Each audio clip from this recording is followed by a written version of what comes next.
भरधाव वेगात आलेल्या मद्यपी कार चालकाने 6 नागरिकांना उडवलं। नागरिकांकडून संताप व्यक्त होत आहे।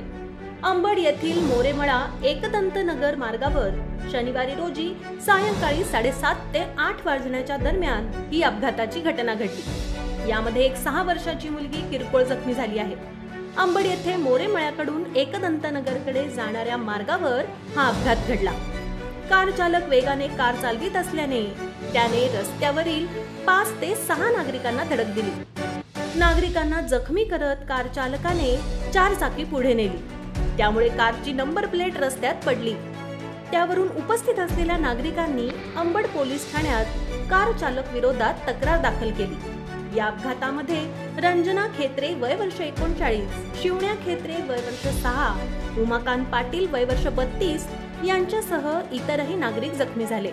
त्यांना तात्काळ खासगी रुग्णालयात दाखल केले आहे। मद्यपी कार चालकावर गुन्हा दाखल करून कारवाई करण्याची मागणी होत आहे।